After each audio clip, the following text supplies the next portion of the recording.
So we've looked at how to work with exponentials, we've looked at how to work with logarithms, and now we're going to look at applications with both of them. So let's start with just solving equations, and then we'll look at their applications. So how would we solve this equation for x? Well, first off, we want to get x by itself, right? Just thinking about our old rules of algebra. So this 6 that's being multiplied on the outside, let's just divide everything by 6 on each side of the equation. And I'll be left with 4 to the 3x minus 2 equals 20.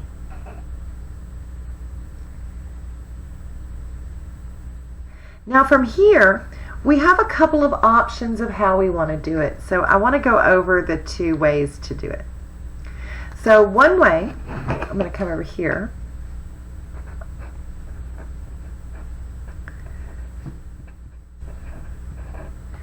is I could take the log of each side. Natural log, I'll use natural log because it's easiest. Because what you do to one side, you must do to the other. Now we learned about some properties, and there's a property that says that this exponent can move in front.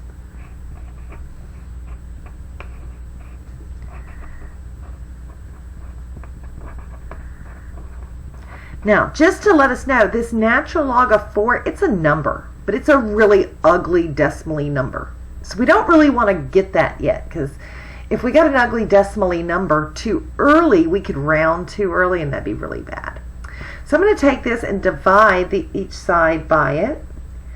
And now we have 3x minus 2 equals the natural log of 20 divided by the natural log of 4.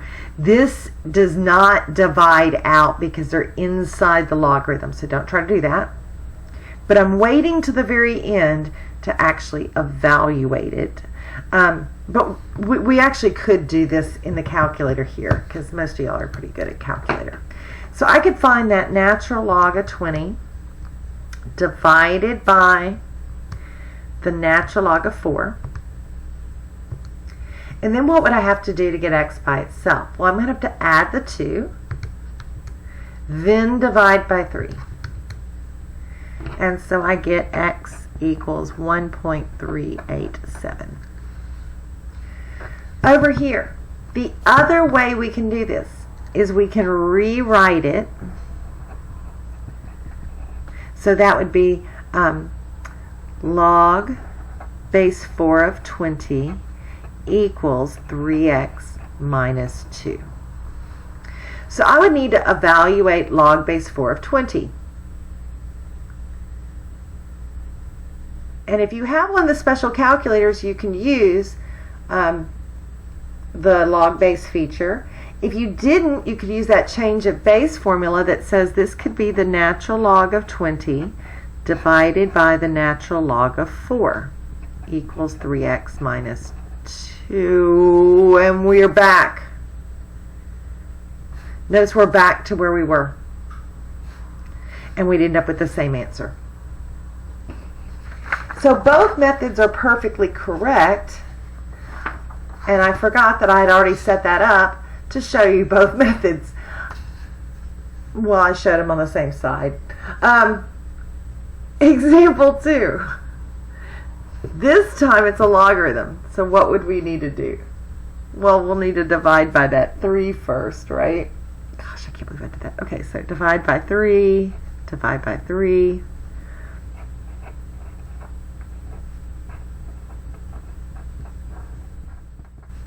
Now for logarithmic equations, your best option is to actually do the rewrite.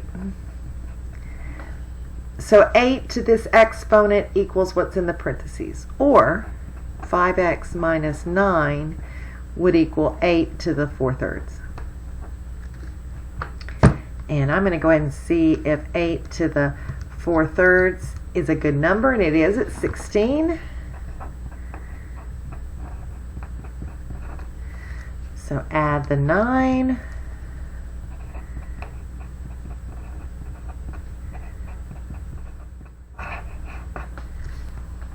And we're good. All right. This one we're going to have to use some of our properties on. So one of the properties said that if I'm subtracting logarithms, that was the way to separate it out if it had been 60x divided by x minus 50. Now I'm going to rewrite this. Well, this is really log base 10. So I'm going to get 10 squared equals all that chunk, which is 100. And then I'm going to cross multiply. I'm going to turn that into 100 over 1. So it's going to be 100 times all of that. 1 times 60x. And then we're just solving an equation.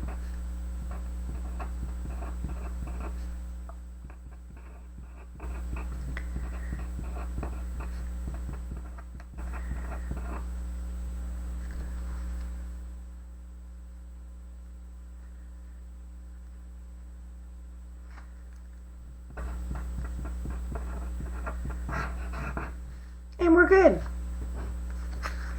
Now let's see how this could come into play when we have growth and decay models. So exponential decay can be modeled with radioactivity, demand curves, sales is decaying, blood pressure, and we're going to do a blood pressure one here. So it says medical research has shown that over short periods of times, when the valves to the aorta of a normal adult close, the pressure in the aorta is a function of time modeled by this equation, where t is in seconds. How long will it be before the pressure reaches 80? So we want to know when this function equals 80. So 95 e to the negative 0.491 t, we want to know when that equals 80.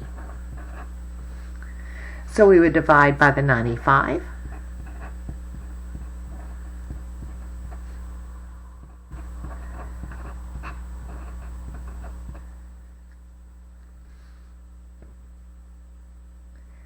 We can either rewrite this as a logarithm or take the natural log of both sides.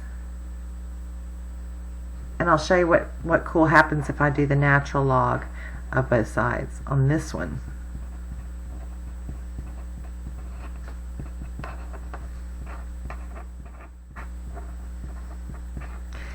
This is natural log, log base e, and this is base e. It's just going to give me this back. I would have gotten the same thing if I had rewrote it as a logarithm as well. Log base e of 80 over 95 equals that exponent. Either way, it comes out the same. So all we're going to have to do is do natural log of 80 divided by 95, and then divide that by the coefficient here, negative 0.491, and we get t equals 0.35 what? Oh, seconds.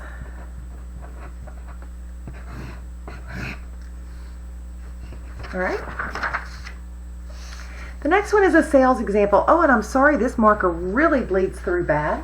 I'm going to have to switch markers. Okay. Example 4. A company finds that its daily sales begin to fall after the end of an advertising campaign, and the decline is following this pattern, where X is the number of days after the campaign. How many sales will be made 10 days after the campaign? So that's just asking us to plug in 10 in for X. So that's just plugging in 10. So that would be 2,000 parentheses 2 to the negative 0.1 times 10, and we get 1,000 sales. Okay, if the company does not want sales to drop below 350 per day, when should it start a new campaign? So we want to know when this equals 350.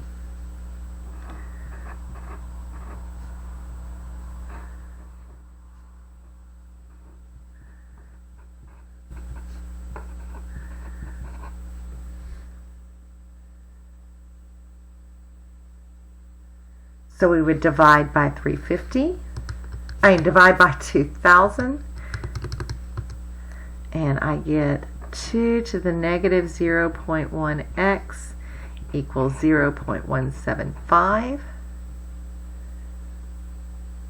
And remember, we can do this a couple of different ways. We can take the natural log of each side, or we can rewrite it as a logarithm, whichever way you want to do it.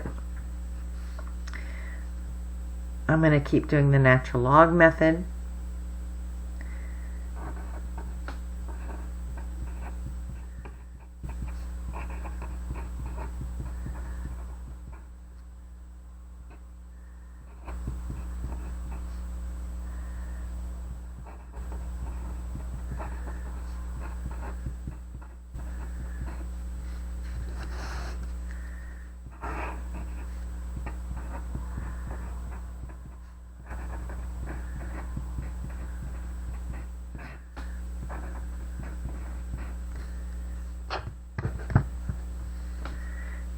Natural log of 0.175 divided by the natural log of 2 divided by negative 0.1, and I get that x equals 25.146.